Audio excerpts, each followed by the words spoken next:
के लिए खाली रखना, देवनी के लिए चेयर कोई खाली रखना।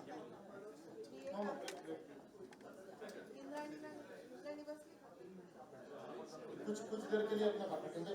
Please everybody sit together and मैं बुलाता हूँ उनको, उषा जी को प्लीज। टोटल पर्सन आप ये रहो, मुझे लाइट बाद में ऑफ करने पड़ेंगे, मैं बताऊंगा तभी, अभी नहीं।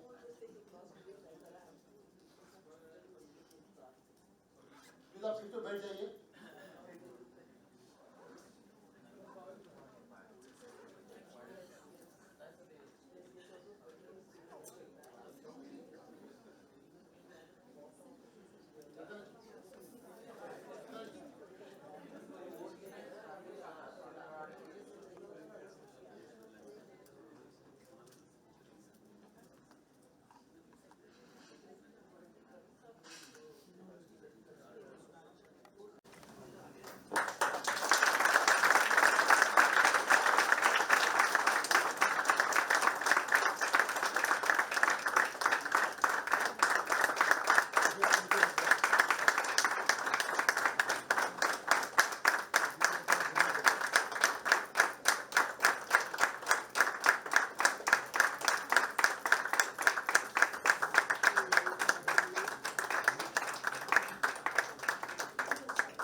बहुत बहुत स्वागत है उषा जी का यहाँ पे। प्लीज प्लीज सीटेड, आप बैठ सकते हो सब लोग।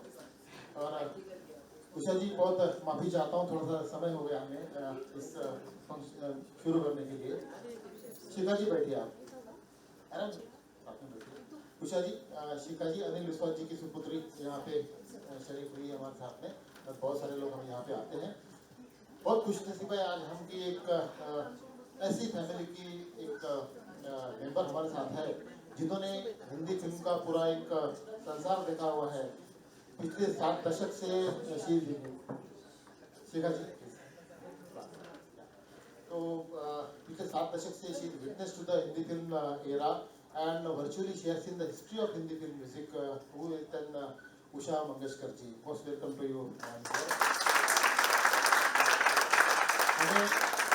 मैंने इनसे गुजारिश की थी, रिक्वेस्ट की थी कि हमारे यहाँ पे शरीक हुए, गेस्ट करके हमको ऑनर कीजिए, तो शी सेड यस। और बाद में उनकी तबीयत ऐसी नाजुक हुई थी बीच में कि ऐसा लग रहा था कि शायद ये सेशन वो नहीं आ पाएगी, लेकिन देखिए म्यूजिक के प्रति उनका लगाव और प्यार की इतने इसके बाद भी वो यहाँ पे आई है।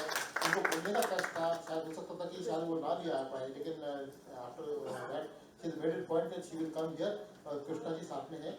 कृष्णा जी आदिनाथ मंगेशकर रुद्रा जी के लिए बैठे हैं, उनकी वाइफ है, और यहाँ पे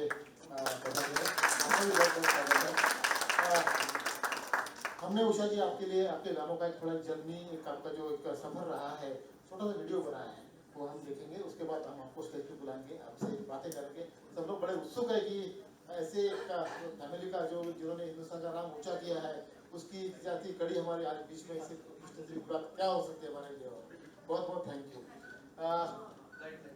मैं लाइट ऑफ करूंगा और एक छोटा सा जर्नी वीडियो हमने बनाया है उषा जी के संगीतिक प्रवास के ऊपर, संगीतिक इसके ऊपर, वो देखेंगे।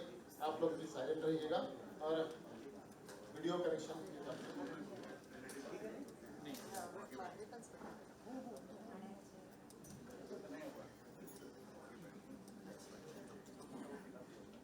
हमारे साथ हर गेस्ट के लिए एक ऐसा छोटा सा एक वीडियो बनाते हैं जो कि उनके संगीतिक सफर का यहाँ पे हमको बयां करे, कैसा कैसा सफर रहा है और कैसे उनका इतने दशकों से इतने सालों तक गाने हैं, उनका जीवन है, उनके रीजनल सॉन्ग्स है या जो भी है, यहाँ पे हमको दिखाई दे। Everybody please witness.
सभी को एक छोटी प्रस्तुति बहुत पसंद आई होगी और I want to thank commander Mukhopadhyay who has made it along with me. बहुत स्वागत है उषा जी आपका यहाँ पर, और आपके स्वागत के लिए छोटी सी एक हमारी तरफ से अनीता पाटिल हमारी बोर्ड मेंबर है, उनसे रिक्वेस्ट करता हूँ कि उनका स्वागत फूलों से कीजिए।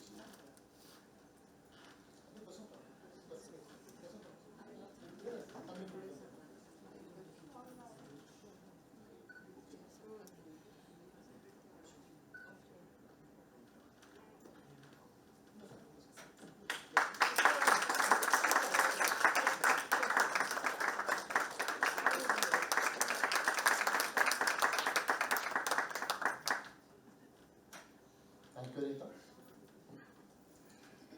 हम लोग आज रूबरू हो रहे ऐसी शख्सियत से कि जिन्होंने मैंने जैसे बताया कि पूरा संगीत का सफर देखा हुआ है। हिंदी फिल्म सॉन्ग हम सब पसंद करते हैं। 1942 से 1940 से उन्होंने एक जो उनको बम्बई में आई और तब से लता जी का जीवन और हिंदी फिल्म का पूरा सफर ही उन्होंने प्राइम विटनेस टू दी। और आज इनसे मुखातिब होने के लिए हम मेरे दोस्त हमारे एक रिसर्चर है विश्वास नेरुलकर जी, उनको भी यहाँ पे बुलाता हूँ। इसी कमी कर दीजिए, बहुत कम कर दीजिए उनको थोड़ा सा।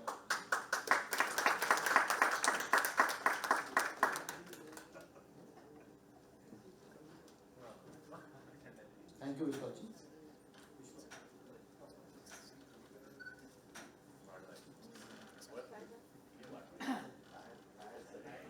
आज हम सभी लोग यहाँ पे जो बैठे हुए हैं और उषा जी से बातें का सिलसिला चलेगा, तो जाहिर है कि उषा जी से बातों का सिलसिला जो चलता है और हम बात करना चाहेंगे उनसे।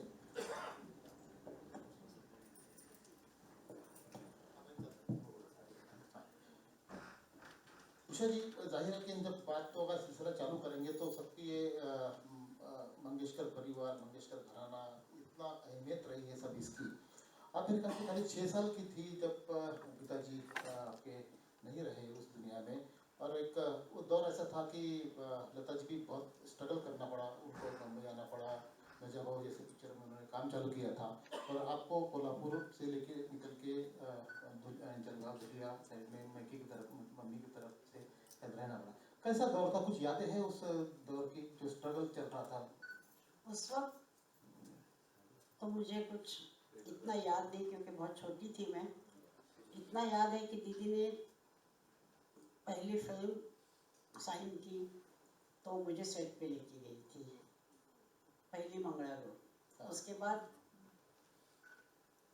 हम लोगों का कुछ दिन ही वहाँ पे थे, फिर वहाँ से हम लोग कोल्हापुर शिफ्ट हो गए। कोल्हापुर में प्रफुल्ल कंपनी में दीदी काम कर रही थी।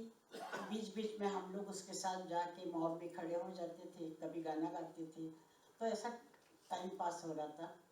लेकिन दीदी का नाम धीरे धीरे हो रहा था। फिर हम लोग वहाँ से शिफ्ट हुए बम्बई, और बम्बई में आके फिर दीदी का गाना शुरू हुआ, प्लेबैक सिंगिंग। उसका पहला गाना रिहर्सल हुआ था बाली नाम की म्यूजिक डायरेक्टर थे, हरिश्चंद्र बाली। उन्होंने एक गाना उसको रिहर्सल किया था जो रिकॉर्ड नहीं हुआ। गाना बहुत अच्छा था, हम लोग जाके वो गाना याद करके आए, मैं और मीनाते।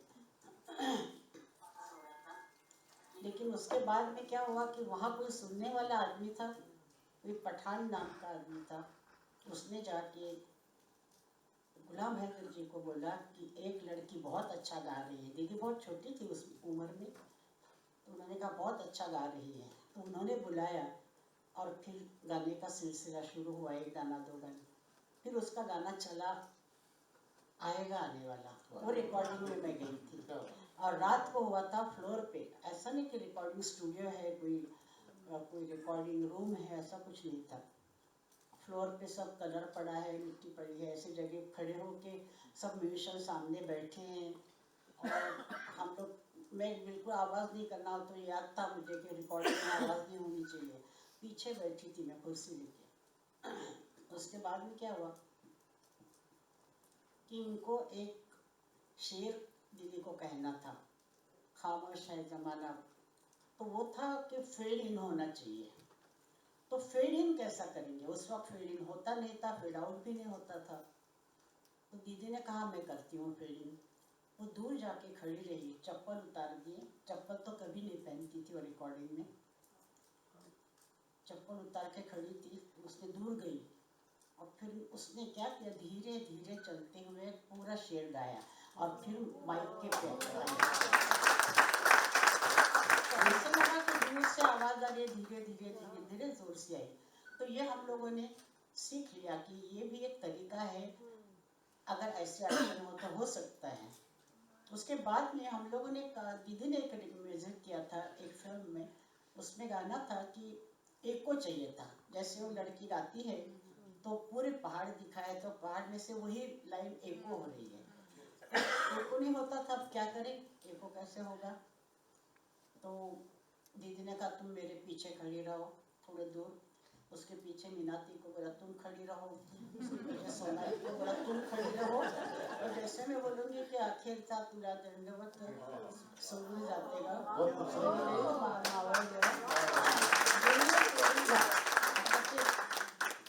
अखेरचा अखेरचा अखेरचा अखेरचा असं एको के जैसे दीदी गाती ना अखेरचा, तो मैं गाती थी अखेरचा, तो दीदी, और वैसे ही गाना दीदी का, दीदी की आवाज जैसी लगी वैसा कि वैसे गाना। तो वो एको इतना अच्छा लगा सबको। कैसे किया, तो मैंने एक मतलब स्टेज पे प्रोग्राम किया, तो वो गाना किया। तो मेरे साथ जो तो गाने वाली लड़कियां थी, उनको कहा कि आप खड़े रहो मेरे पीछे और मैं जैसा हाथ करूंगी वैसे गाओ। तो वो स्टेज पे मैंने एको का इफेक्ट दिखाया लोगों को इस तरह से। तो उनको इतना अच्छा लगा लोगों को कि ऐसा किया था, एको तो ऐसे होता है, लेकिन मैंने कहा इतना जान वाला नहीं होता है, वो तो उसकी आवाज को ये तो बिल्कुल गाया है हम लोगों ने।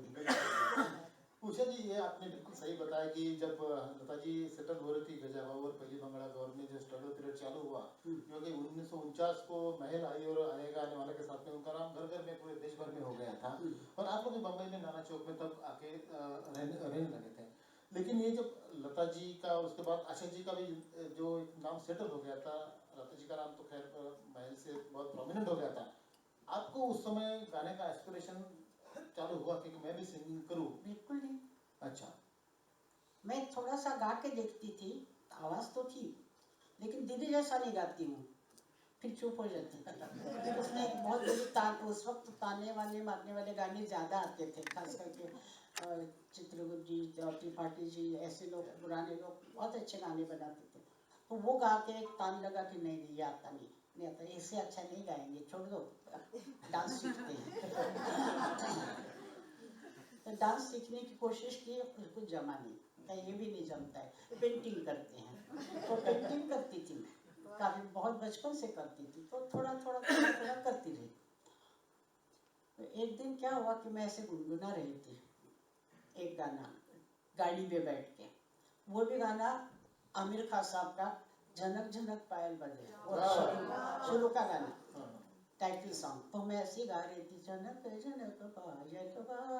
तो हृदय ना बैठा था, तू गाती है? मैंने कहा नहीं मैं नहीं गाती, मैं कभी नहीं गाया है आज तक। तो बोलती है तू गाती है, अभी तुमको मैं स्टेज पे गाने के लिए ले जाऊंगा। वो और लक्ष्मीकांत और प्यारेलाल एक जोड़ी थी, तीनों की। तो मैंने बोला कि आप कुछ भी कर लो, मैं नहीं आऊंगी, रखो गाना, प्रोग्राम रखो, कुछ भी नाम अनाउंस करो, कुछ भी करो। तो मैं छोटी थी और घाघरा चोली पहन के घूम रही थी, तो मुझे पकड़ के खींच के ले गए स्टेज पे, तो बोला गाओ। तो डर तो लगता ही नहीं था किसी भी चीज का, गाना है अच्छा गाती हूँ, गा दिया। पहला गाना मैंने स्टेज पे गाया, दूर कोई गाए, वो गाना गा गई मैंने और मीनाती ने, दोनों ने। मीनाती उस वक्त हेड गाने वाली थी हमारी, तो मीनाती दीदी का पोर्शन गाया, मैंने शमशा जी का गाया। तो चल गया, मतलब आदत हो गई गाती। फिर हृदयनाथ ने भी गाना गाया, तो हम लोग तीनों ने एक पार्टी बनाई, सुरेल कला केंद्र, और उसमें मैं गाती थी बचे हुए गाने, और मेन गाने मीनाती गाती थी, बहुत अच्छा गाती थी, बहुत अच्छा गाती थी, लोगों को बहुत पसंद आता था। और हृदयनाथ गाता था तीनों का, और लक्ष्मीकांत बजाता था मैंडोलिन, और प्यारेलाल वायलिन बजाता था, और सब मिलके काफी प्रोग्राम 100 प्रोग्राम किए हम लोगों ने, लेकिन नाम जिसको ना बोलते वो नहीं हुआ। दीदी ने भी हमारे ऑर्केस्ट्रा में गाया, हमारे ये क्या बात है, जो जबरदस्त बात है। हमारे कंपटीशन में जजेस थे नौशाद साहब, हेमंत कुमार, ऐसे लोग, मतलब सब मिलजुल के रहते थे। पूरी इंडस्ट्री हमारी ऐसी थी। चल उषा मेरा एक कोरस गा दे, तो कोरस हाँ गाती हूँ। कौन सा गाने बताइए? ये गाना है मोहे पनघट पे, हाँ गाती हूँ। तो पूरा कोरस मैंने गाया है। तो ऐसे मतलब कोरस गाना छोटी बात है ऐसा कुछ नहीं था। चल कोरस अच्छा है ना, गाना अच्छा है तो गाते हैं, दीदी के साथ गाना है तो गाऊंगी। ऐसे 2-3 कोरस भी गाए मैंने। फिर दुनिया में हम आए वो गाना गाया। और मैंने गाना नहीं गाऊंगी, फिर फिल्म में गाना बात आ गई तो मैंने कहा नहीं मैं नहीं गाऊंगी। मुझे श्री रामचंद्र ने कहा, शफी साहब ने कहा गाओ, हम लोग पकड़ के ले जाएंगे, गवाएंगे, ये करेंगे वो करेंगे, सब कुछ हुआ। एक दिन भाग गई मैं गाड़ी लेके, ताड़देव पे चली गई। तो मेरे पीछे लाल गाड़ी थी उनके, श्री रामचंद्र की, वो पै पै पै बजाते हुए पीछे से आए। मैंने कहा अण्णा अण्णा क्या है? काकू तुला गायला आहे? म्हणजे मी नाही गाणार, नहीं तुला गायलंच पाहिजे। घेऊन गेले, लेके पकड़ के लेके गए और मुझसे गाना लिया, भाभी आई। और क्या नसीब था कि वो गाना चल पड़ा। उन्हें बोला कि अच्छी आवाज है, बच्चे जैसे आवाज है, बच्चों को ही गाने गाती थी। चित्रगुप्त जी ने तो मुझसे बहुत गाने गवाए, बहुत बच्चों के गाने का सब। उन्हें कहा एक बार तो हमारे घर पे नायडू साहब आए, नायडू जिन्होंने आजाद फिल्म बनाई थी। आजाद फिल्म में उन्होंने कहा कि 2 लड़कियां नाच करेगी, साई सुब्बो, वो दोनों बहनें हैं और वो एक जैसा डांस करेंगी। उस वक्त ऐसा नहीं था, अभी बाद में हो गया एक जैसा डांस। जैसे वो डांस करेगी वैसे ये करेगी। तो मुझे दोनों लड़कियां जो गाने गाली है वो चाहिए, 2 चाहिए। तो वो बहनें चाहिए क्योंकि वो बहनें हैं, तो ये भी बहनें चाहिए, ऐसा दिमाग में था। एक ही पिक्चर बनाई उस आदमी ने, आजाद एक ही पिक्चर बना के बंद कर दिया था। और इतनी चली वो फिल्म कि उनका पूरा जोड़े भर गई, इतना पैसा, बहुत पैसा मिला।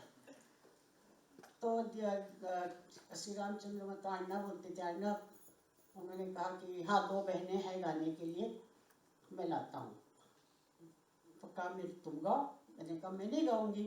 फिर से वही मेरा नहीं गाऊंगी, नहीं तुमको गाना पड़ेगा। मुझे मद्रास लेके गए, मद्रास में सब उनको मिलाया वगैरह सब। वहाँ से बॉम्बे आए हम लोग, बोला गाओ। कौन सा गाना? अपलम चपलम। तो दीदी तू ऊपर की लाइन तू गा, नीचे की लाइन मैं गाऊंगी। मुझे नहीं ऊपर गाना आता है। तो दगा देने वाला कहीं दीदी ने गाया और बाकी का गाना मैंने गाया, मतलब उसके साथ में कभी सोलो कभी डुएट। फिर उसका नसीब बढ़ा था, पिक्चर के गाने में ये गाना सबसे ज्यादा चला, अभी तक चल रहा है।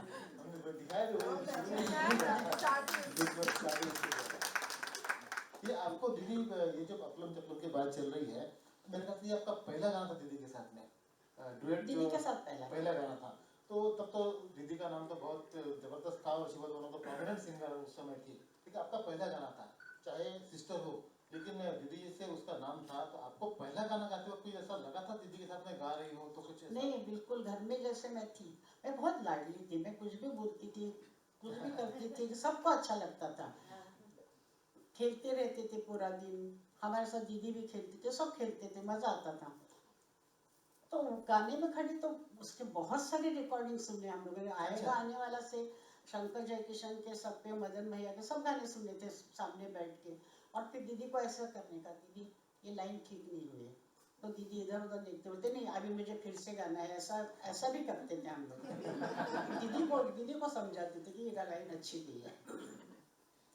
तो दीदी का डर नाम की कोई चीज नहीं थी। तो मैंने मेरे गा रहे तो ऊपर की लाइन तू गा दे, बाद में मैं गाऊंगी, मुझे इशारा कर दे मैं गा दूंगी। इस तरह से हम लोगों का बातचीत हो रही थी। और दीदी बेचारी डरी हुई थी कि क्या गाएगी, क्योंकि पहली मरतबा सुन रही थी। तो डर डर के मुझे देख रही थी, अच्छा मैं संभाल लूँगी, तू गा दे, ऐसा कर रही थी। मैंने कहा गाती हूँ मैं, जितना मुझे जमेगा उतना सब गा देती हूँ। गा दिया मैंने, तो भी मैं सीरियस नहीं थी कि मैंने गाना गाया, लोगों को अच्छा लगा, प्रोग्राम में भी गा रही थी मैं, लेकिन रिकॉर्डिंग में नहीं।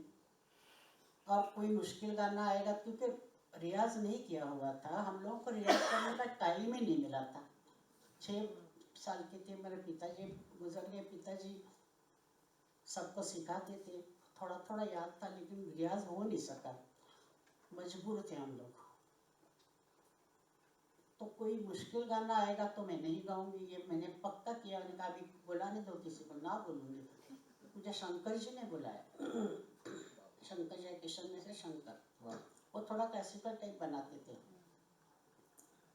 उन्होंने कहा एक अंतरा गाना है, फिल्म में ऐसा शॉट है कि लड़की गा रही है और बाद में राज कपूर अपना गाना गाते हैं, जो मुकेश भैया गाने वाले थे। मैंने कहा ठीक है, एक लाइन गाने तो गा दी।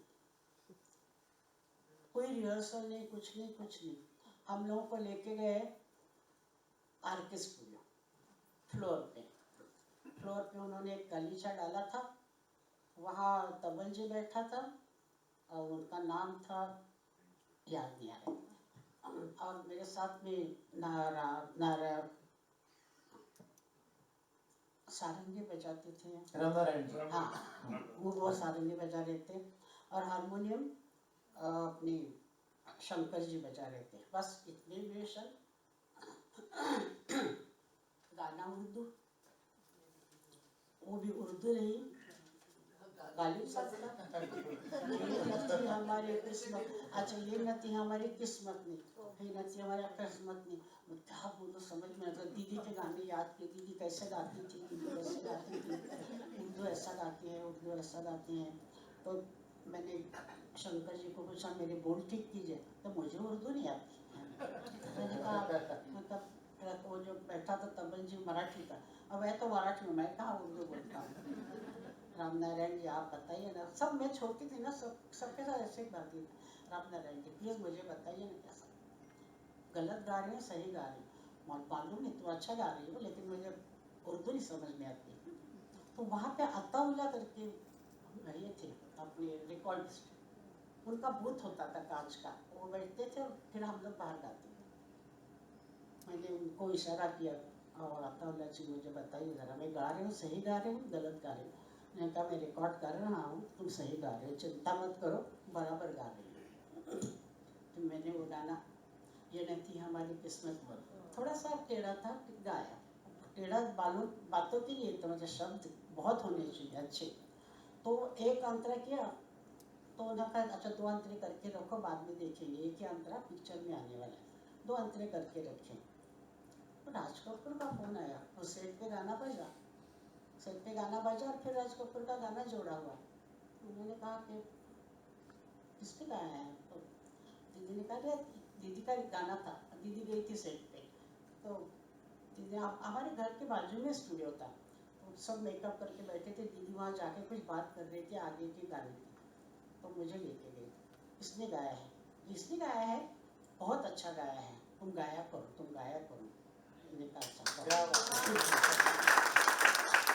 और जिस उर्दू के लिए और जिस शेर के लिए मैं डर रही थी, उसकी कमाल की बात यह है कि अलीगढ़ यूनिवर्सिटी से मुझे वहाँ के प्रोफेसर का लेटर आया कि आपने बहुत अच्छा उर्दू सब फ्लूक होता है, ये सब ऐसे हो जाता है। बिल्कुल। कल आपने जिक्र किया इस गाने का, तो इस गाने का भी खूबी थी कि इससे पहले सूर्या जी ने बहुत पॉपुलर गाना हुआ था ये थी हमारी किस्मत, जो कि उन्होंने मिर्जा गालिब में गाया था। उसके बावजूद उसको बहुत सी अलग से ट्यून देना और उस जमाने में करना, वो भी चला, ये भी बहुत बड़ी गाना चला। आप रेगुलरली जब गाना आपने चालू किया,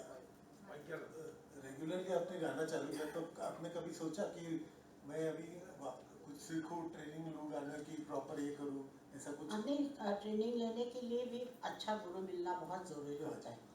बाद में हमको मतलब 70s में बहुत गाया था मैंने उस वक्त, फिर हमको गुरु मिले, गुलाम अली साहब के सबसे बड़े नज़दीक के शिष्य तुलसीदास शर्मा, फिर उनसे मैंने कभी कभी दीदी बैठती थी, कभी कभी मीनाती बैठी थी, मतलब सबको तो गाने का शौक और सबको क्लासिकल का शौक, तो थोड़ा थोड़ा उनसे, तो उन्होंने कहा अभी इसके बाद में तुमको क्लासिकल सीखा कि तुम महफिल में तो गाओगी नहीं, तुम्हारा फिल्म में नाम है, तो फिल्म गानों के लिए तुम्हारी आवाज़ कैसे ठीक रहे हर रेंज में सब जगह पे वैसे की वैसे, तो उसका उन्होंने ट्रेनिंग दिया मुझे। ये मतलब बहुत काबिले तारीफ है कि आपको इतने पूरी म्यूजिकल फैमिली में थी, ऐसे आप थी, लेकिन उसके बावजूद भी किसी का सपोर्ट लिए बगैर आपने अपने बलबूते पे इतना बड़ा अचीव किया, रियली अप्रिशिएट। और सबसे इससे भी ज़्यादा कमाल की बात यह है कि दीदी ने मुझे कहा तुम डॉक्टर बनो, मैंने कहा नहीं मैं लाल रंग में देख सकती हूँ, मैं नहीं काम तो फिर पेंटिंग करो, तो पेंटिंग मैं करती थी। तो उसने कहा राज कपूर को, मैंने बोला दीदी मुझे सीखना है लेकिन वो एम आर अचरेकर के पास ही सीखना है। तो उसने राज कपूर के पास, वो थे आर्ट डायरेक्टर, तो राज कपूर जी को बोला क्या उसका नाम डलवाइए, तो मेकअप उसी सेट पे से मेकअप के साथ वो आए, उन्होंने कहा भाऊ साहब इसको ये सिखाओ पेंटिंग, तब से पेंटिंग सीख रही थी मैं, लेकिन गाना तो चल रहा था, लेकिन मेरा गाना किसी ने कभी नहीं सुना घर में, ये सबसे खुशी की बात है मेरे लिए। तो आप आइए।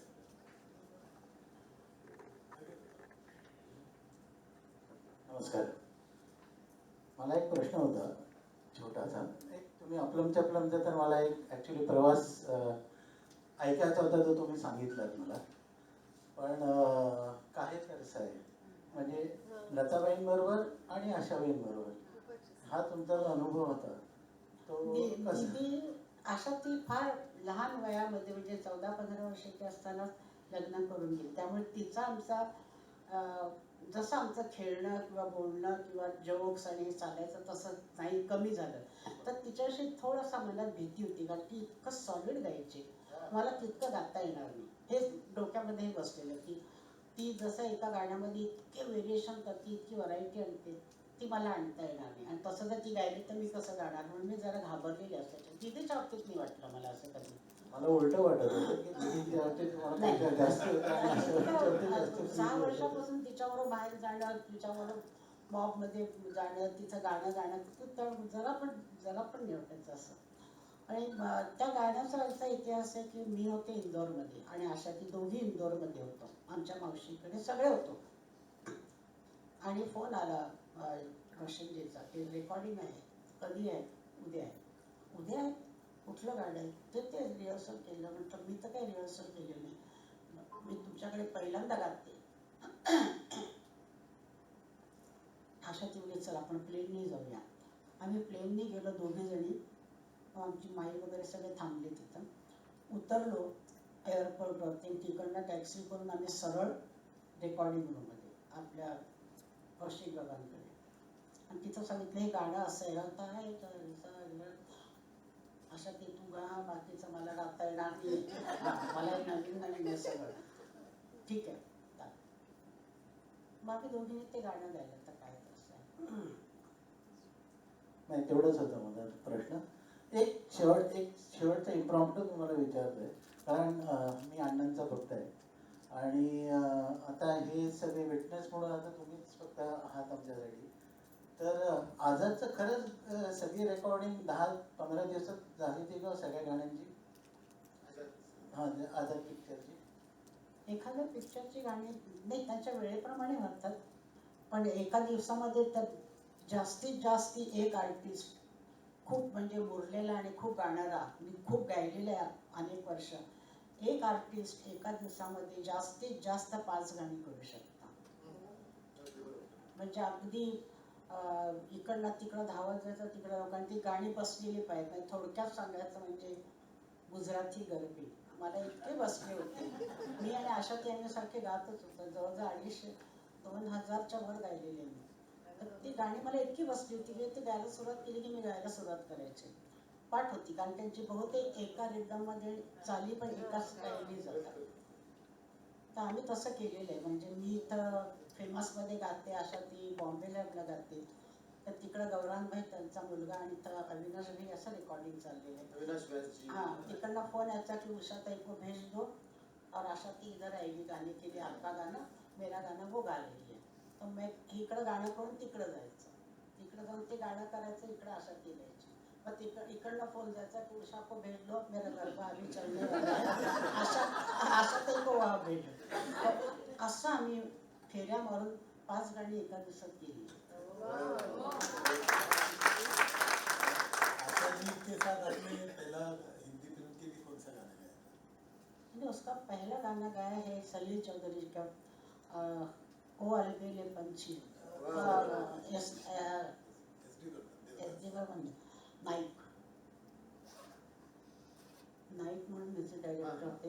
दिलीप नाईक. एन दत्ता. ओ अलबेले पंछी तेरा दूर ठिकाणी, त्यातला एक पार्ट मी गायले होते.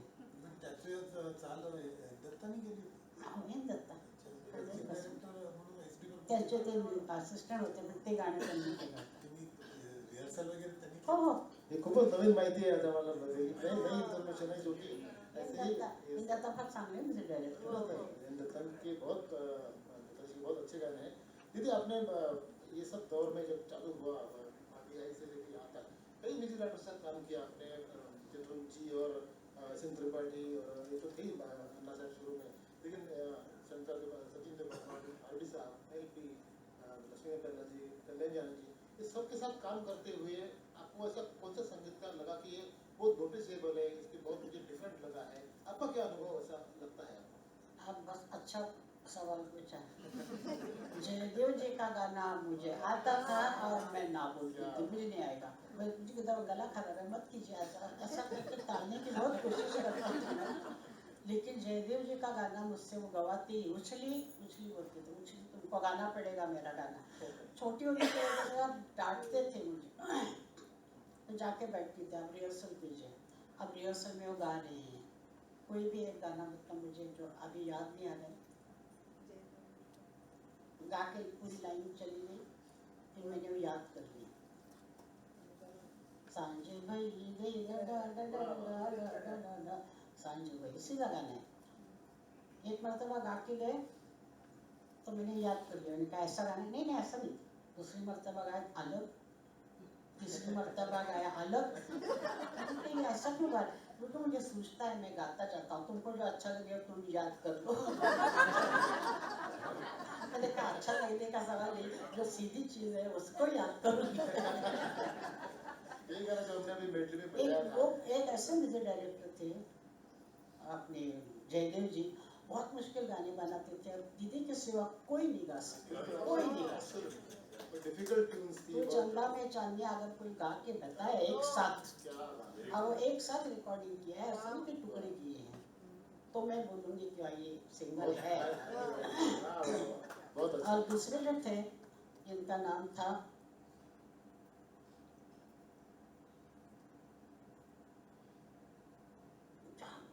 भूल क्यों रही हूँ मैं, सज्जाद साहब. सज्जाद हुसैन.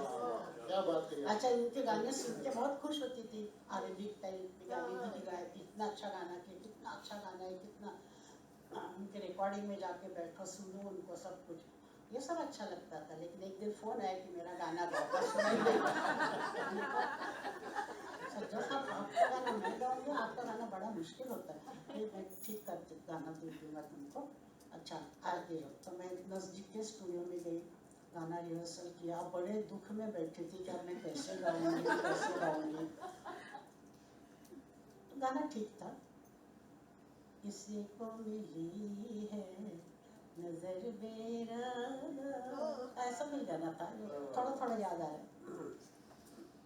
बहुत सज्जाद साहब के बारे में तो लोग कहते हैं कि उनकी, जैसे आपने कहा कि सिंगर भी डरते थे कि इतने कॉम्प्लेक्स और थोड़ा बहुत उनकी शख्सियत भी ऐसी थी कि कभी बोलने में वही थे. कोई भी गाना आप लीजिए जयदेव जी का, बहुत मुश्किल है. जयदेव जी का वही सपना पिक्चर सपना का गाना था जो हमने अभी यहाँ पे बजाया था. कोई भी मेरे ख्याल से जयदेव साहब के साथ तुम्हारे लिए पिक्चर में बाद में आपने सोलो गाया है, उसमें एक अच्छा जयदेव जी का तुम्हारे लिए पिक्चर मैंने 5-6 गाने गाए. क्या बात है. हमको तो मतलब आखिरी में उन्होंने महादेवी वर्मा के गानों का कुछ एक डॉक्यूमेंट्री बन रही थी, कुछ बन रहा था, तब उन्होंने जो गाना किया था वो मैंने उनका आखिरी गाना गाया. वाह महादेव वर्मा उसके जी बाद के- फिर उन्होंने फिल्म नहीं की फिर तो हाँ वो तो आखिरी दौर का इसमें क्या आपको कुछ मदन मोहन जी के साथ भी आपने बहुत अच्छे जो नहीं, मदन मोहन जी के साथ मैंने बहुत कम गाया, एक दो गाने गाए अच्छे हैं। अच्छे लेकिन उनका एक गाना बहुत चला है मेरा, अपने शुरू में हाँ अपने सुर में, मेरे वाह शुरू वाह वो लास्ट गाना उनका। उसके बाद मदन जी का गाना रिकॉर्ड नहीं हुआ है, उनकी डेथ हो गई। उन्होंने एक गाना आपसे गवाया था गेटवे ऑफ इंडिया के लिए, जलवा जो तेरा देखा हमने, इसमें आशा जी आप और मीना जी इन्होंने वो कव्वाली टाइप का गाना कव्वाली था, तो टाइप का, हाँ। आपको कव्वाली गाने का भी एक तो सब साथ में आशाती वगैरह गा रहे तो क्या है, ये तो बहुत आपके व्यक्तित्व का ये पहलू किसी को मालूम नहीं था बहुत बहुत दीदी आपकी ये जो सफर चला था कुछ ना उसमें और एक मुझे पूछना था कि बच्चन दा के साथ जब आपने वो बाहरों के सपने का जो गाना गाया था,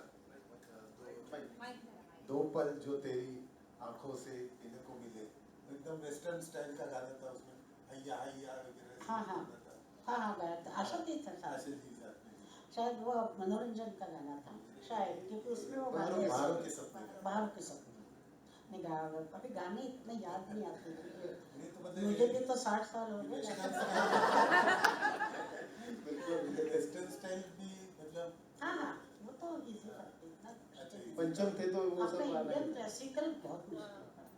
बच्चन दा का रिहर्सल करने का कैसा मतलब तरीका कैसा था ये क्या? अच्छा था, वो खुद गाते थे, अच्छा खुद समझा खुद गाते थे। एच डी बर्मन अच्छा गाते थे, मतलब गायक ही थे, सीखे हुए, मतलब क्लासिकल टाइप का गाते थे। आरबी भी अच्छा सीखा हुआ था गाना, अदर से भी और बाहर से भी, और म्यूजिक करता था बहुत अच्छा, उसका अनोखा था, अनोखा। नैयर साहब के साथ भी आपके एक चार गाना गाने गाया, हुए। एक गाना गाया, चार गाने नहीं मैंने एक गाना गाया है, देखो बिजली बोल डोले बस देखो बिजली बोल। और फिर ये भी है ना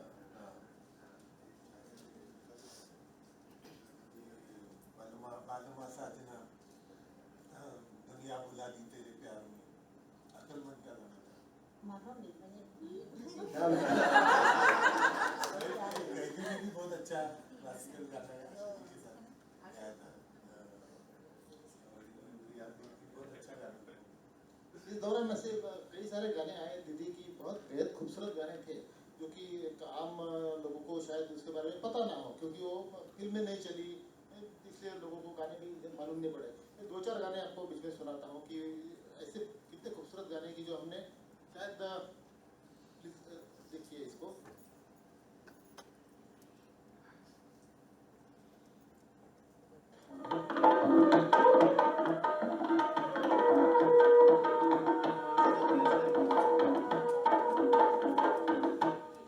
ये नदी हमारी किस्मत है, ये नदी हमारी किस्मत है, तेरे तारे यार होता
सब गाने ऐसे ऐसे हैं कि ये बेहद पॉपुलर भी हो सकते थे, लेकिन ऐसा था कि फिल्म नहीं चलती है, लोगों को मालूम नहीं पड़ता है, वो अपना काम का कमजोरी बोलो कि हमने गाने ज़्यादा सुने नहीं हैं।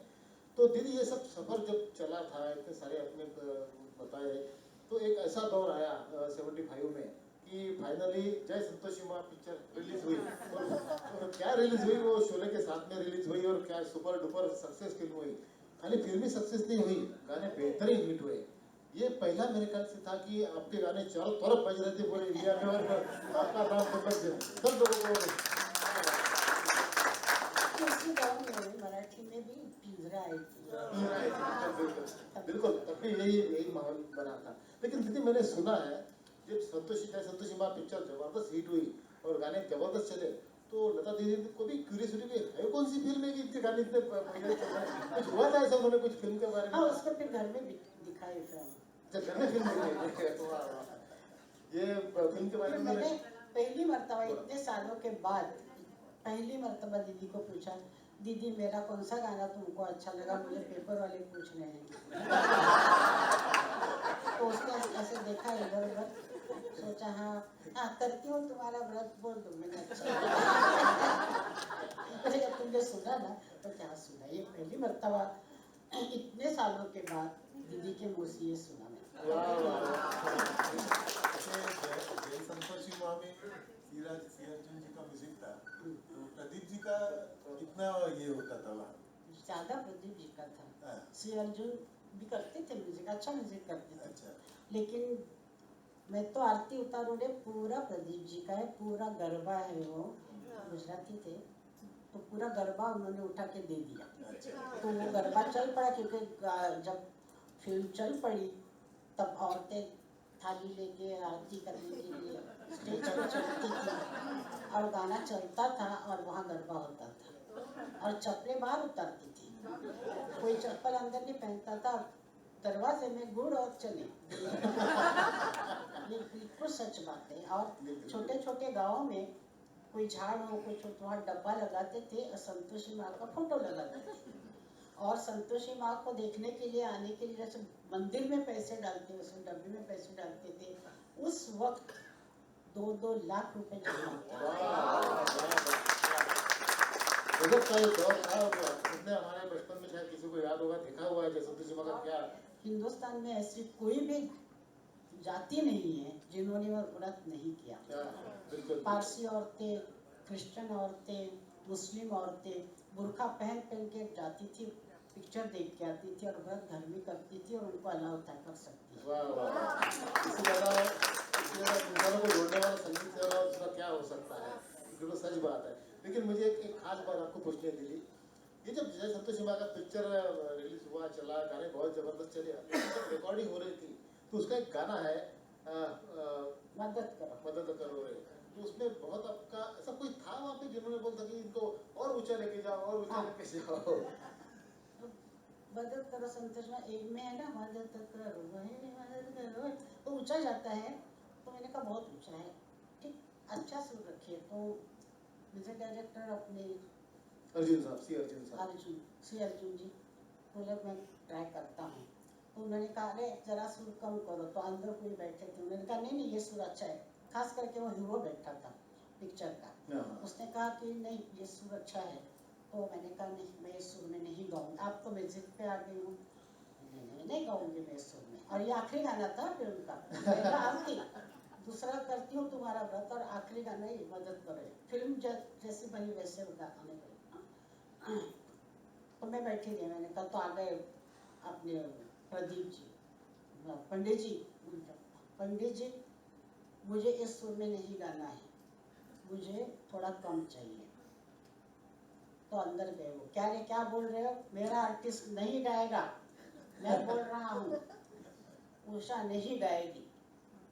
तो श्री अर्जुन जी तो डर गए, उन्होंने कहा कि नहीं ठीक है, उसी सुर में हम लोग करेंगे जो आप पसंद करेंगे। तो वहाँ पे और कोई बैठे थे, उन्होंने कहा कि इससे गाना क्यों ले रहे हैं, हमारी आर्टिस्ट है उससे लो ना, वो तो इससे ऊंचा गाती है। तो उन्होंने कहा नहीं तुम मत बोलो, एक ही गाना गाने वाली, हमारी पूरी पिक्चर इसने गाई है, उषा ही गाएगी। पंडित जी की इतनी चलती थी, बाप रे, वो जो बोलेंगे वो छोटी पिक्चर थी, लाखों में बनी हुई, करोड़ों का नाम ही नहीं। हीरो बैठे थे, हीरो ने कहा कि ये गाना तो ऊंचा, ऐसे बोल दिया उन्हें। और फिर उसने क्या किया, 60,000 रुपये उसने उनको दिए थे और ये करने के लिए फाइनेंस किया था, और खुद हीरो बने थे।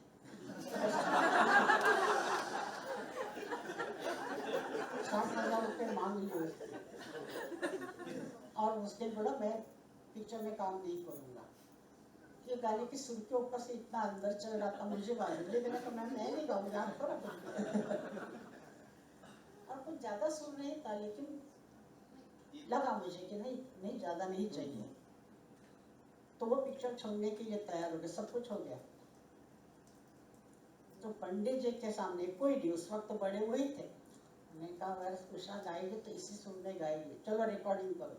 रिकॉर्डिंग हो गई। इनके बाद जो बैठे थे उन्होंने दूसरी पिक्चर बनाई, 16 शुक्रवार की कहानी, और उन्होंने अपने सिंगर को गवाया, एक भी गाना नहीं, 16 गाने थे उसमें। बिल्कुल ये किस्सा याद रहेगा। और मैं चाहता हूँ कि ये आप सुनो, क्योंकि जो बैठे थे, नाम नहीं लेंगे हम लोग, तो जिन्होंने बता देंगे और ऊंचा इनको हाँ। और ऊंचा सुर जाने दीजिए। ये एक्चुअली कैसा गाना था?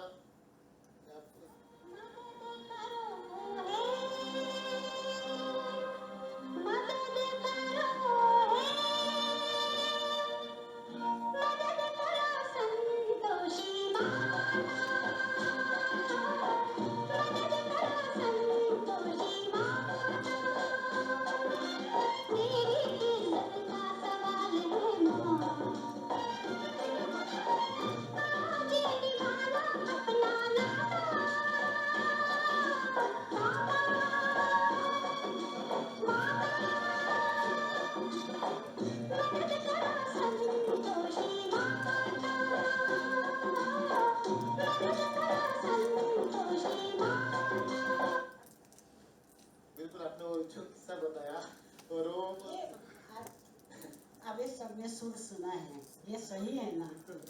इससे ऊंचा क्या है? बता। सही था, इसीलिए इतना पॉपुलर भी हुआ है, इतना गजब गाना चला है ये। इसके बाद में तराना वगैरह फिल्में जो आई, हाँ। राम लक्ष्मण जी ने बहुत अच्छा आपको राम मौका दिया। लक्ष्मण जी का करियर ही मेरे गानों से शुरू हुआ। मराठी में बिल्कुल मैंने उनके गाने की वो जो तराना का जो म्यूजिक हिट हुआ था, उसके बारे में कुछ बताइए। तराना का कैसे- म्यूजिक मुझे मालूम नहीं था, उन लोगों ने म्यूजिक करके रख दिया था। अच्छा। और हमारे जो बहुत अच्छे म्यूजिक डायरेक्टर और असिस्टेंट उत्तम सिंह, और राम लक्ष्मण का गाना, अच्छा। उत्तम सिंह उनके असिस्टेंट थे। ओके। तो उनको तो ये था कि अच्छा सुर में गाना कर दिया।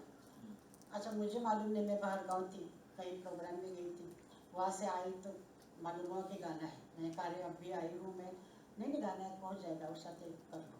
मैं गई वहाँ पे, सुना, मैं कहा कितना ऊँचा गाना, पहले चिल्लाना शुरू हो जाता है। मैं कहा क्यों? तो उसने कहा अभी म्यूजिक हो गया, आपको आना पड़ेगा। मैंने कहा ठीक है अभी करती हूँ।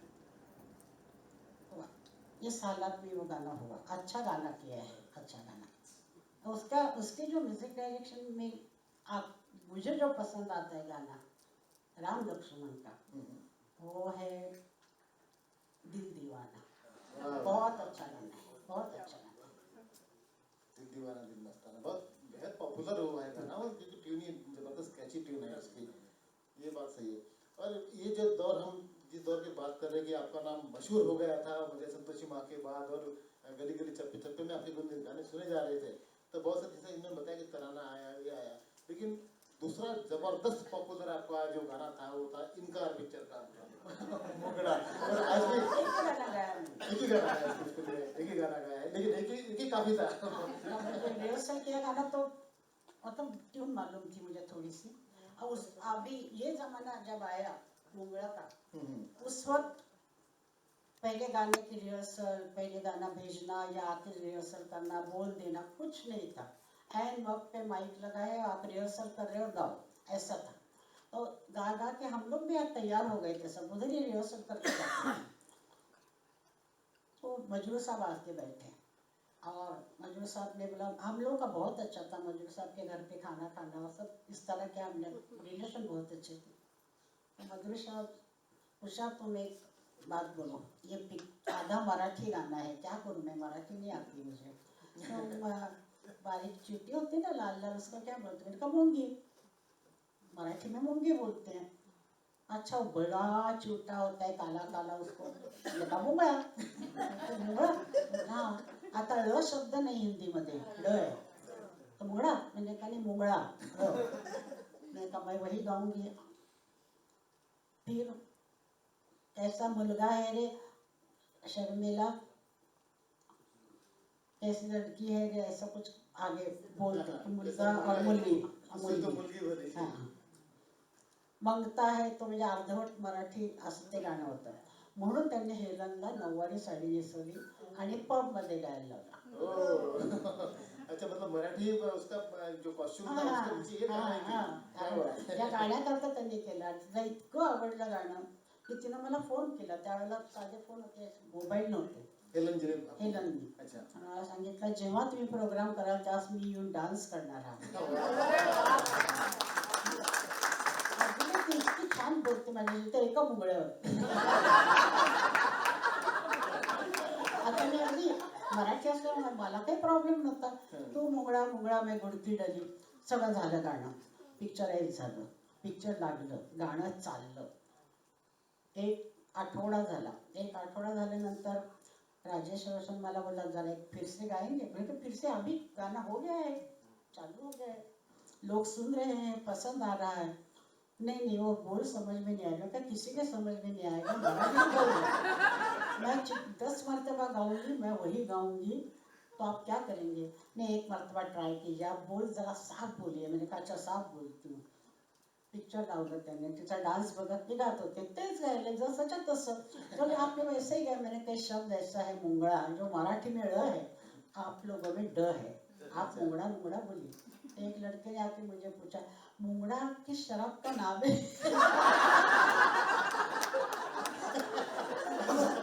अच्छा और किसी को समझ में नहीं आ रहा तो एक लड़की स्टेज पे बहुत चलावी भी चलता है, स्टेज पे वो गा रही है, तू मुंगड़ा नहीं तू मुंगड़ा मैं उड़ के चली गई. मतलब अजून अभी तक किसी को वर्ड समझ में नहीं आए, लेकिन गाना चलता है.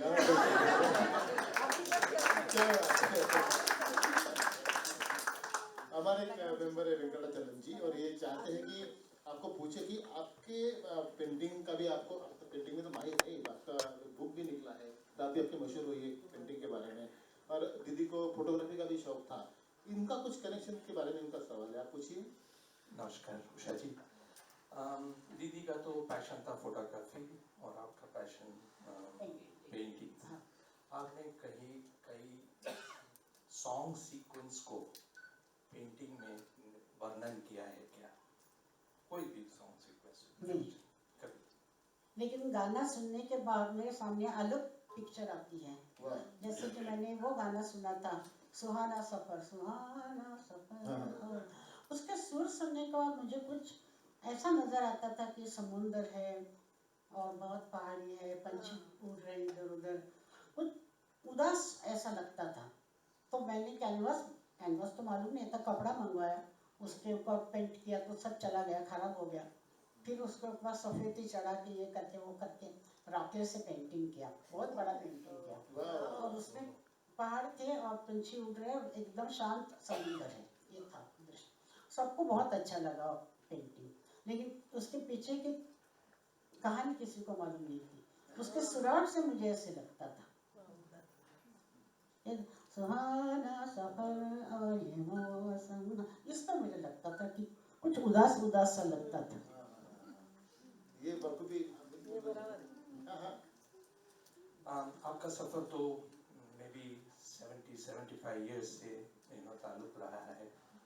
एंड आपने संगीत का एवोल्यूशन देखा है. सुरैया सैगल से के ज़माने से गोल्डन एरा आपने बात जिक्र किया, जयदेव, शंकर जयकिशन, एस डी बर्मन से. फिर आए आनंद मिलिर, जतिन ललित, AR रहमान और नई पीढ़ी, ये जो सफर रहा आपके हिसाब से कौन सा पॉजिटिव एस्पेक्ट निकला और कौन सा नेगेटिव एस्पेक्ट निकला? 60 से 80 तक बहुत ही अच्छा है, गोल्डन बहुत ही अच्छा, गोल्डन एरा जिसको कहते हैं, वो बेस्ट अच्छे म्यूजिक डायरेक्टर और दीदी जैसे गाने वाली, किशोर कुमार और मोहम्मद रफ़ी जैसे गाने वाले, मुकेश भैया, आशा दी, वो जो गाने वाले थे उनको देख के वो म्यूजिक बनाते थे कि ये लता मंगेशकर ये यहाँ तक पहुँच सकती है तो गाना बनाओ, उस हिसाब से वो गाना बनाते थे। और आशा दी या ये जो है ये चुलबुले गाने गाती लेकिन वो उसमें बहुत वैरायटी लाती है, तो उस तरह के गाने देते थे। और इसलिए क्या हुआ कि अलग अलग स्टाइल के गाने लेकिन अच्छे ये दिनों में आए हैं और अभी भी वही चल रहे हैं। उसके बाद जो नए गाने आए हैं जिसमें मुखड़े में क्या लिखा है, लिरिक्स भी नहीं ना आजकल, लिरिक्स भी नहीं, क्या लिखा है मालूम नहीं है। सिचुएशन एक ही होती है, एक औरत डांस कर रही है और पीछे दो चार लड़के डांस कर रही है और कुछ नहीं होता है। पहले होता था कि जैसे कि बिछुआ वगैरह गाने हैं दीदी के तो जंगल में है, गांव में है, अभी वो सिचुएशन निकल गई है। अभी सिर्फ क्लब में या घर में या थिएटर पे एक ही डांस होता है, एक अच्छे डांसर जो भी उनको लगती है पीछे सब डांस हो रहा है और गाना क्या है किसी के समझ मेरे के समझ। बिल्कुल सही बात है। Thank you. इन दिनों में एक ही गाना अच्छा है इस एरा में, मतलब जो ठीक नहीं है, तुम मिले दिल के लिए, वो एक ही गाना मुझे अच्छा लगा। और इनके इनके रचयिता भी वो है जिनको अभी ऑस्कर से सम्मानित किया गया है, फिल्म साहब, तो बहुत अच्छा गाना है, बहुत सुंदर गाना है। आपने जो बात कही वो एक बार अनिल से विश्वा जी से हम बैठ के बात कर रहे थे तो लता जी का जिक्र आया बातचीत। कई लोग तारीफ कर रहे थे कि लता जी ने आपके साथ जो गाने गाए बहुत बढ़िया गाए हैं। तो अनिल दा ने कहा कि लता जी आने से पहले हमारे लिए इतना स्कोप नहीं होता था, हमारे पास जो सिंगर्स थे उसमें इतनी लिमिटेशंस होती थी कि उनके लिमिटेशन में हमको काम कराना पड़ता था। लेकिन लता जी जब आ गई तो हमको एक ऐसा खुला आसमान मिल गया कि मतलब जो चाहिए वो हम बना सकते थे और उनके गले से वो निकलता था। ये बात उन्होंने उस टाइम कही थी। बिल्कुल वो सही है, जो चाहिए वो गा सकती थी वो। और अगर आप गाते हुए उसको देखेंगे तो आपको लगेगा ही नहीं कि ये गाना गा रही है, इतना ऊंचा है, सत्यम शिवम सुंदर है, कोई चेहरा ऐसा हुआ कुछ नहीं, हाथ ऐसा कुछ नहीं। अगर कांच बीच में है गाना नहीं सुन रहे आप तो आपको लगेगा सिर्फ ऐसे बातचीत करेगी उससे, उसके यहाँ भी कुछ नहीं होता था, इतने सीधे शांत खड़े। वो इंसान गाने के लिए बनी थी, उसके गले में सरस्वती डेफिनेटली थी, इस पे हम लोग पूरा विश्वास रखते हैं। क्योंकि आखिर में वो बीमार हुई है बसंत पंचमी के दिन और विसर्जन हुआ है दूसरे दिन, जब देवी का विसर्जन हुआ तब उसका विसर्जन हुआ। तो वो उसका बहुत नज़दीक का नाता था सरस्वती से। और ऐसे सिंगर, मतलब हमारी बहन इसमें आप लोग सभी बोलेंगे, ऐसे सिंगर फिर नहीं आई और ना कभी आएगी, पक्की बात है। कई गीत जो उनके गाए हुए जब स्टेज पे हम दूसरे सिंगर से सुनते हैं तब समझ में आता है कि जो एफर्टलेसली एक एक छोटी छोटी जगह उन्होंने ली हुई है वो गाने में उनको कितनी परेशानी होगी वो सामने सुनने में समझ में आता है। और नए सिंगर को भी ये ऐसा चैलेंज लगता है कि हम लोग वो गाना गा के बताएं लोगों को कि हम लोग भी गा सकते हैं इसमें, लेकिन कुछ तो कमी होती है, इसमें कोई कमी नहीं किसी भी बात में, ना सुर में उसके जैसा तो उसके सुर पे तानपुरा मिला है, इतना सुर में, ताल में उतना ही, एक्सप्रेशंस गाने में भावना उसके जैसे किसी ने नहीं डाली। और वो कुछ खास करती नहीं थी, वो गा जाती थी सीधा, उसमें भर जाता है पूरा कुछ। दीदी के बारे में सिंगर करके तो दुनिया जानती है, सबको पता है।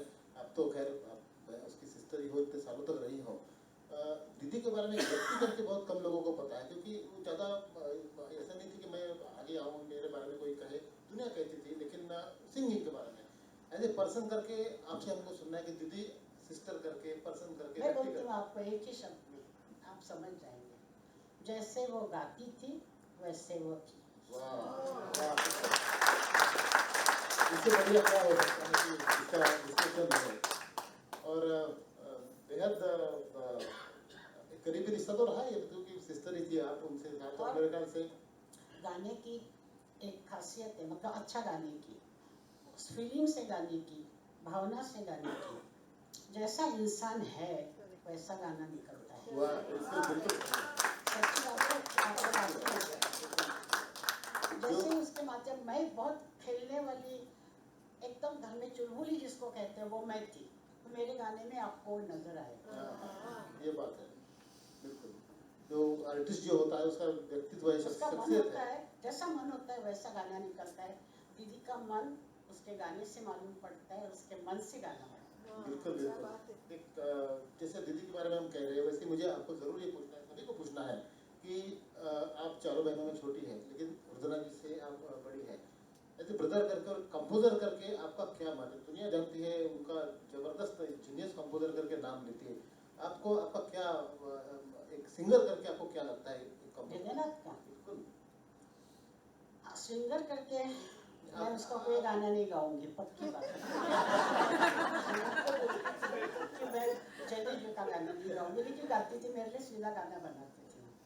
बहुत मुश्किल बनाता है, बनाता तो है, अच्छा भी बनाता है, लाइट भी बनाता है, लाइट भी मुझसे गवाए उसने, शामिल कर ऐसे गाने अच्छा बनाता है। लेकिन जब उसका सब्जेक्ट मिलता है कि जैसे मीरा बाई, तो मीरा बाई के लिए वो उस जमाने में चला जाता है।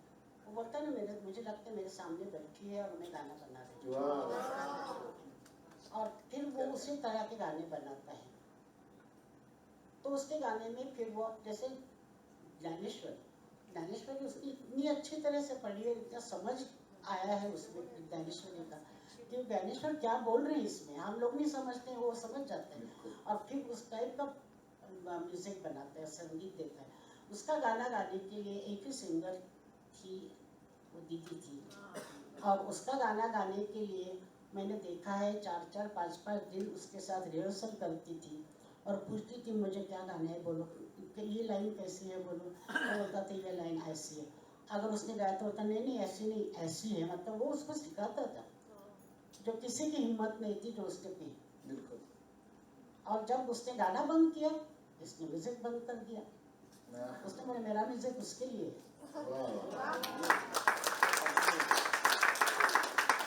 सिस्टर तो होते ही, लेकिन आर्टिस्ट का जो कंपेनियनशिप होता है, क्या इससे ज़्यादा क्या खूबसूरत और डिवाइन हो सकता है, ये है। दीदी अब आपने ये संगीत में ये जो किशोर कुमार, मुकेश जी, रफ़ी साहब, ये सबके साथ आपने गाने गाए, तो उनके बारे में कुछ थोड़ा आप बताएंगे कि भी किसके साथ आपको ज़्यादा कंफर्टेबल लगता था गाने में और मज़ा आता था गाने में, इस तरीके से? मेरे साथ सबको कंफर्टेबल लगता है, क्योंकि मैं काम मारी तो मैं काम नहीं मारती थी, मैं चुपचाप रहती थी और सीधा सीधा गा बहुत लेती थी, बढ़िया। तो उनको अच्छा लगता था। लेकिन मुझे बहुत सबसे उम्र भी छोटी थी, इसलिए मुझे सब अपने बच्चे की तरह बात करते थे मुझसे। लेकिन उनको ये मालूम था कि ये ऐसे घराने से है जिनमें म्यूजिक है, पूरा घराना म्यूजिक से भरा पड़ा है, इनको म्यूजिक की समझ है। और मैं छोटी होने के बावजूद भी रफ़ी साहब पूछते थे मुझे, मैंने गाना गाया तो लाइन ठीक थी ना, मैंने ठीक गाई, ये मोहम्मद रफ़ी तो मैं बोलती थी आप कैसे गलत गा सकते हैं, तो आप तो बहुत अच्छा ही गाते हैं और अच्छा हुआ है। यही बात मैंने किशोर कुमार से सुनी। अच्छा, वो तो बहुत हंसाते थे और बहुत ही गड़बड़ करते थे, बहुत हंसाते थे, इतना हंसने के बाद दीदी का रिकॉर्डिंग कैंसिल होता था। एक दिन गा लेते हो, मेरे साथ डुएट था, काफी गाया मैंने उनके साथ। मुझे जरा ये लाइन पता तो क्या है, मुझे याद नहीं है, तो मैं गायन का किशोर ये ऐसी ऐसी लाइन है, अच्छा फिर गाई रिकॉर्ड, मैंने तुम्हारी जैसे गाई है, गलत गाई नहीं ना, सुर में था ना, मैं सुर में था ना, हाँ सुर में थे। मतलब उन पे ये विश्वास था कि इनको म्यूजिक समझ और किसी को नहीं पूछते थे। बिल्कुल। तो मुकेश भैया तो बिल्कुल, आओ बैठो, मैं तो बेसुरा हूँ, सिर्फ गाने वाले एक लता है, बाकी सब बेसुरे।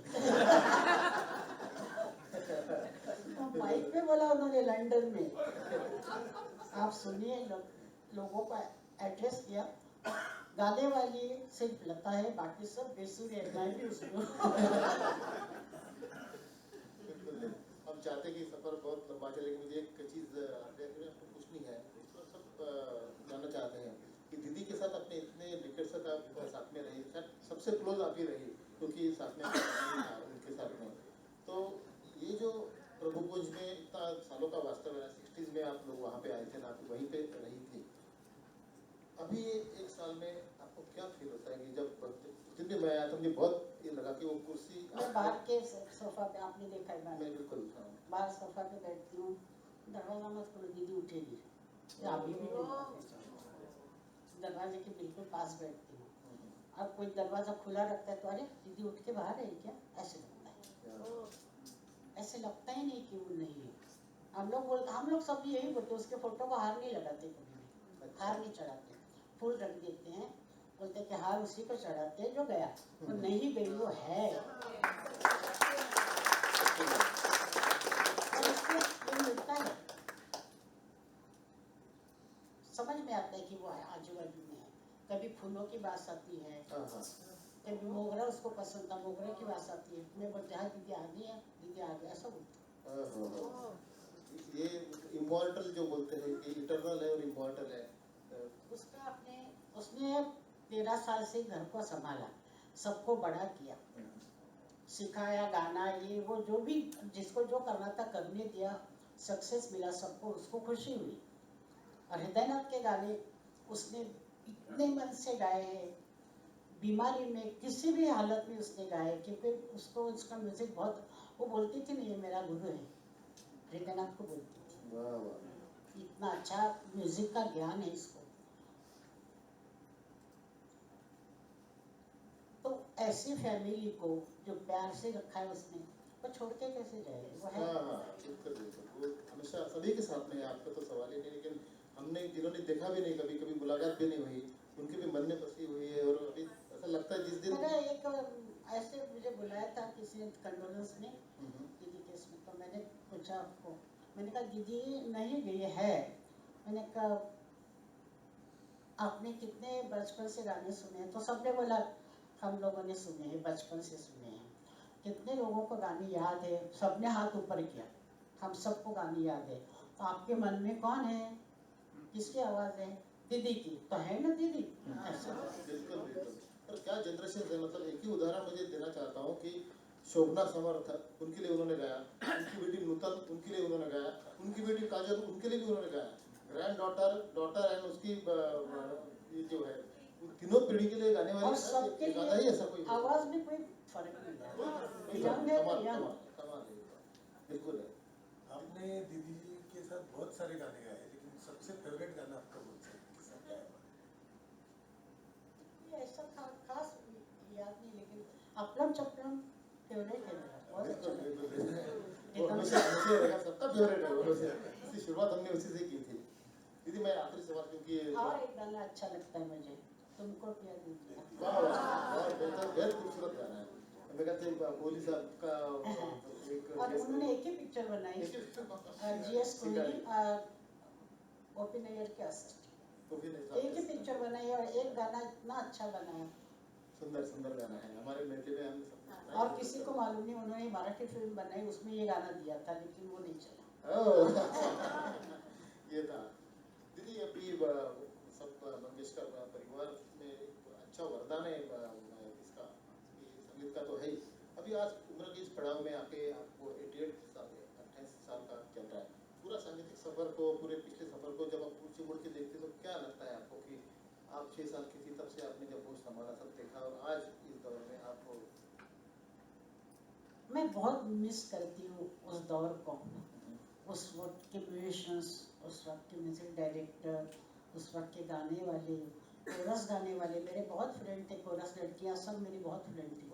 म्यूजिक डायरेक्टर को पकड़ के बोलते थे, उनके परिचय का, अरे उषा से गाना लो, बहुत लकी है, पहला गाना चल जाएगा तुम्हारा, ऐसा बोलते थे। और म्यूजिशियन भी बहुत प्यार करते थे, और सिंगर्स तो बहुत ही अच्छे रहते थे। और गीता दत्त तो इतना प्यार करती थी मुझसे, क्या बात। बाप बहुत प्यार करती थी।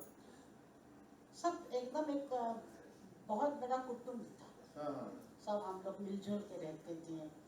खाना खाने के लिए चित्रगुप्त जी के घर जाएंगे, नहीं आज मजरू साहब के घर जाएंगे, आज ये खाने वाले आने मेरे घर पे, आज शंकर जी के घर खाने वाले हैं।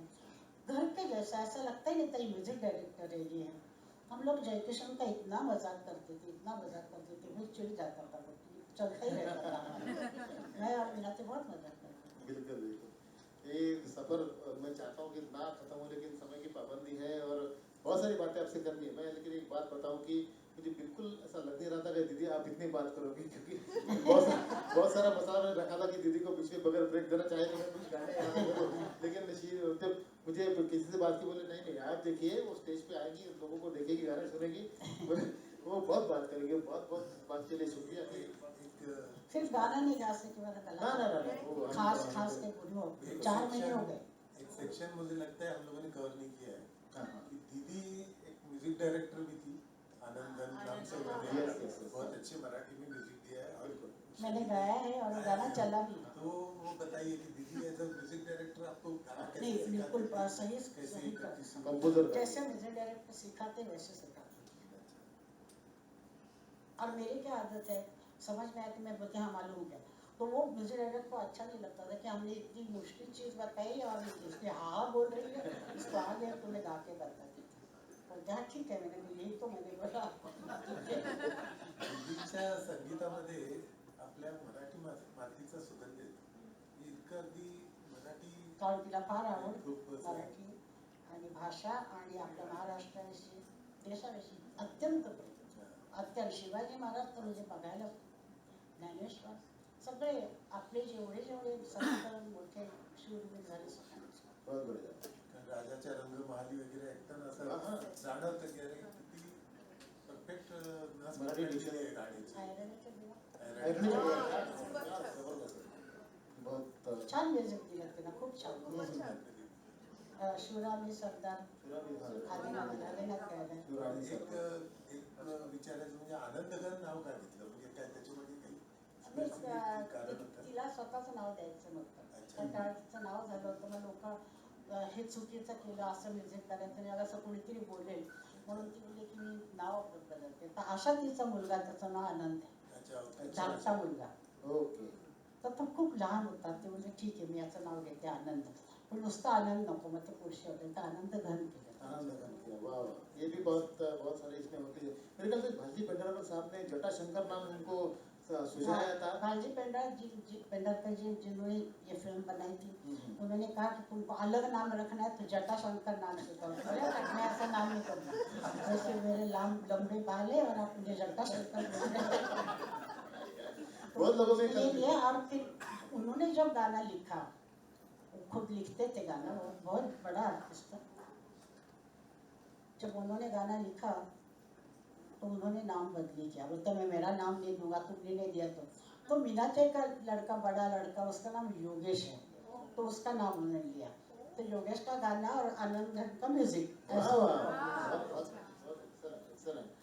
अरे वेलकम मिलिंद और अनीता जी यहाँ पे आए हैं। नमस्कार, नमस्कार। और अनीता जी, मिलिंद जी आके बैठी। मिलिंद जी आप यहाँ पे आइए।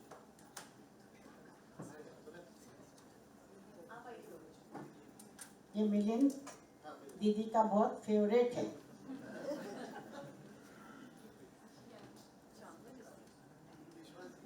दीदी का स्वागत है। दीदी एक बहुत खूबसूरत सफर आपके साथ रहा है और मैं उषाताई, तुम्ही पेंटिंग मध्ये पण खूप चांगलं काम केलेलं आहे आणि उषाताईंचं एक पुस्तक आता टाइम्स ग्रुप तर्फे रिलीज होते पेंटिंगचं. खूप सुंदर कलेक्शन आहे आणि त्याचे कव्हर तर फारच अप्रतिम झालेलं आहे. माझ्या ते जे ते पण दाखव ना.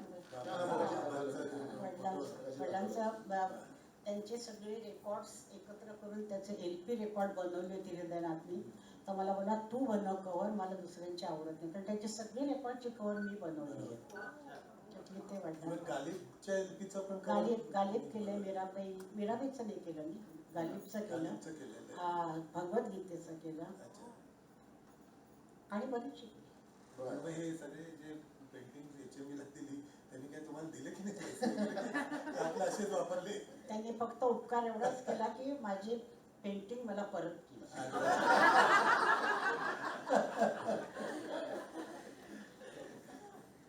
दीदी बहुत बहुत धन्यवाद। या कहने तो बहुत ही कम बात होगी, क्योंकि मैं जानता हूँ कि कितना खुशनसीब है हम लोग कि आप यहाँ पे पधारी बातचीत किया। मुझे बिल्कुल ही नहीं लग रहा था कि आप बात कर पाओगे, बहुत कम बात कर पाओगे शायद, लेकिन कमाल है। मैं सैल्यूट करता हूँ।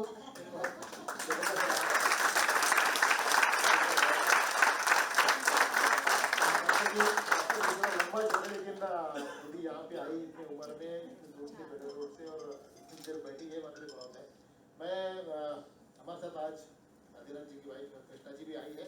मैं लक्ष्मी शिरोल जी को दरख्वास्त करता हूँ कि कृष्णा जी का स्वागत फूलों से करें।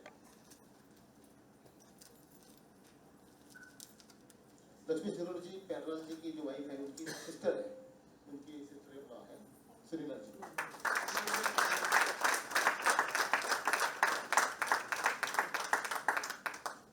आपके पास टाइम नहीं है इसलिए आप जरा दुखी हैं, और भी होना चाहिए था, लेकिन मैं इस बात के लिए दुखी हूँ कि मैं एक भी गाना नहीं गा सकती। नहीं, बिल्कुल ये आपने अच्छा किया कि हम दोबारा आपको बुला सके, फिर तो दोबारा बुलाएंगे और काफी देर तक बैठेंगे, तब आप तबीयत भी ठीक होगी तो ज्यादा नहीं होगा। हाँ, मिलिंद जी आपको कुछ मिलिंद दीदी का तो रिश्ता ऐसा है कि मिलिंद का नाम ही दीदी ने रखा है। जब मिलिंद का नाम रखना था, नामकरण करना था, तो दीदी को पूछा गया कि क्या नाम रखे इनका, इनकी माताजी ने पूछा, तो उन्होंने बोला मिलिंद माधव। तो मिलिंद माधव से मिलिंद, तो उनका तो नाम ही आपका दीदी के इसमें पड़ा हुआ है। इनके घर का भी नाम जो रखा है स्वरगंगा, वो भी दीदी ने दिया। दीदी एक बार आई थी हमारे सौमित्र मुखोपाध्याय जिन्होंने मेडली का सहयोग दिया, ये बहुत अच्छे पेंटर भी है, और आपका उन्होंने एक स्केच बनाया है जो कि प्रदान करना चाहते हैं यहाँ पे आपको। ये बहुत अच्छे फोटोग्राफर है, ये लोगों को दिखाएंगे।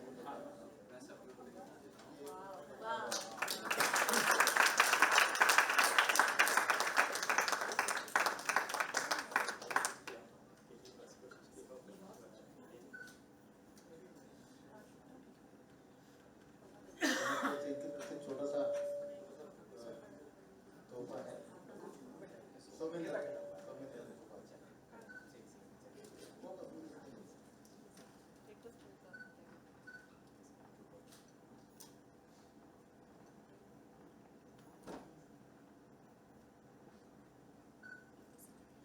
Thank you so much. मैं कीर्ति हमारी मेंबर है, इनसे विनती करता हूँ कि आज के हमारे चीफ गेस्ट उषा जी यहाँ पे आई, पधारी, इनसे बातें किया, उनको हमारी तरफ से एक छोटा सा एक प्यार का तोहफा उनको दिया जाए।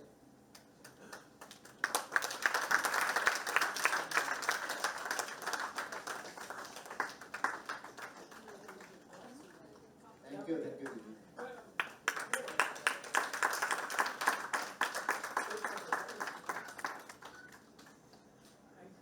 थैंक यू दीदी।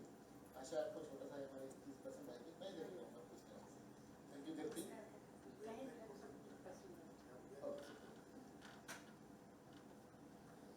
थैंक यू दीदी।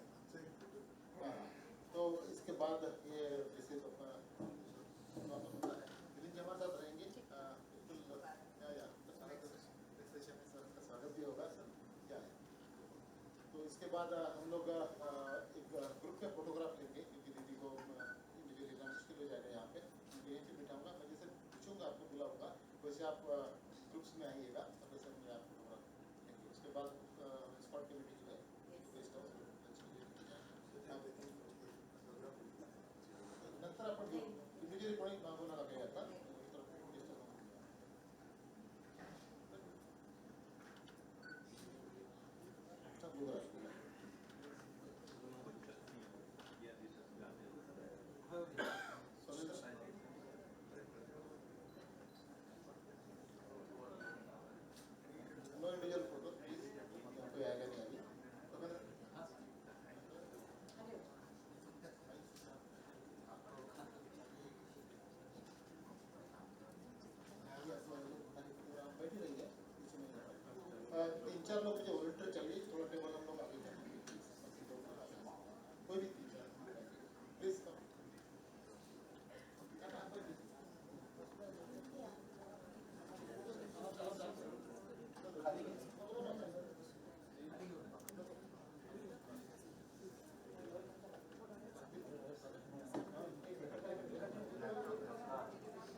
कोर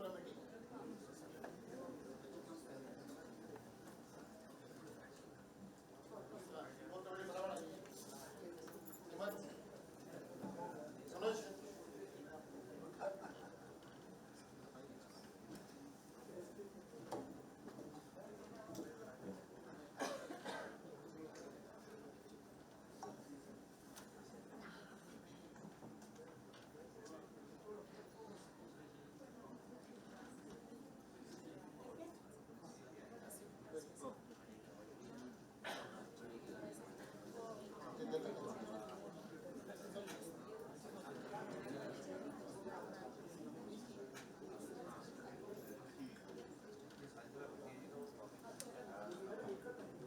हेमंत पाटील या कोर कमिटी आहे ना सगळे हां.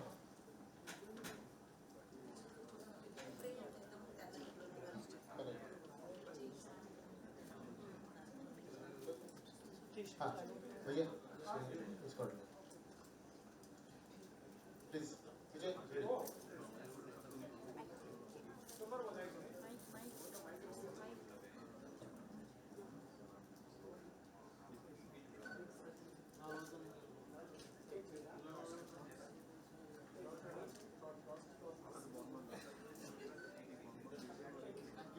समझ लक्ष्मी जी अल्पा रचना उषा जी अजिता आप तीनों प्लीज आइए trolley Vandana Aarti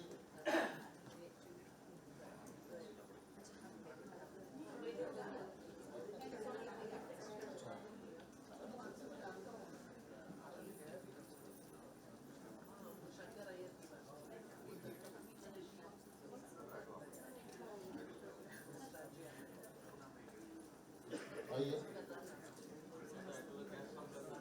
Ritu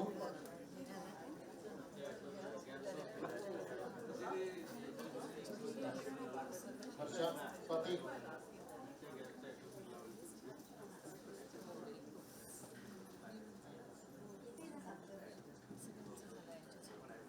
please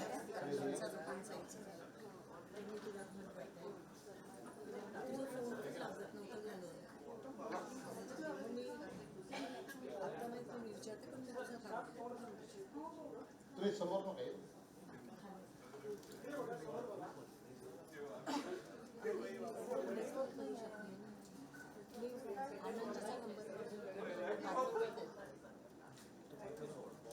वंदना प्राची वंदना जानी निगम कल्पना सोनिया जी प्राची आप आइए बिल्कुल नहीं होते हैं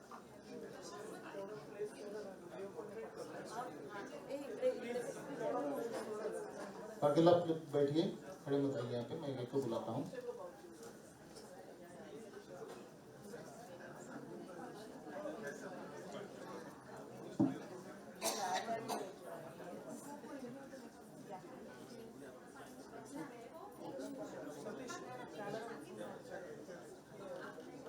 पर डिस्टर्ब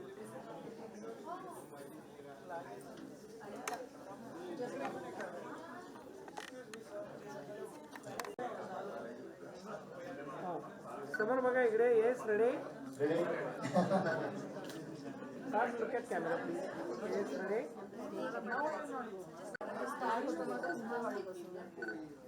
हाँ एक minute yes ready thank you ये लोगों को कितनी खुशी हो रही है कि मुझे मालूम है आपके साथ फोटो रेडी हाँ कैमरा में देखिए इधर देखिए सामने देखिए sir yes ready one more ये look at camera yes thank you so much thank you sir yes ready 1 second one more yes ready thank you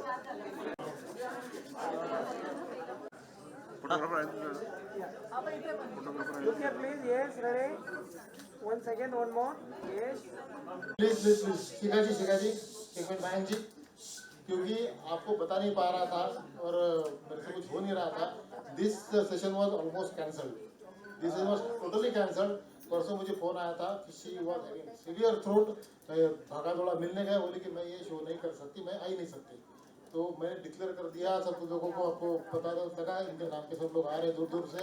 she has cancelled the programme. किसी तरह से मैंने कौन से पापड़ बेले मुझे खुद मालूम है। नीचे ग्रुप गए, मतलब यहाँ तक नौबत है कि मैंने उनको दवाई सजेस्ट करने लगा, ये दवाई लीजिए आप। मुझे लगा कि तो झाड़ देगी मुझे, खुद समझते क्या हो। तो मैंने डॉक्टर समझाए, रचना से बात किया, उनको बताया कौन सी दवाई ले रही है, ये दवाई लेने को देखो, वो काढ़ा लेके देखो, लेकिन कम से कम गला ठीक हो जाए। Finally she agreed to come कि मैं बात नहीं कर पाऊंगी। विश्वा जी पर मुझे पता है हमने क्या क्या मसाला भर के रखा था। अगर वो बात नहीं कर पाएंगे तो कुछ इंटरव्यू दिखाएंगे, कुछ गाने बताएंगे, फिर वो कुछ बात करेंगे, लेकिन वो आई, पूरा देर बैठी, बात किया। I am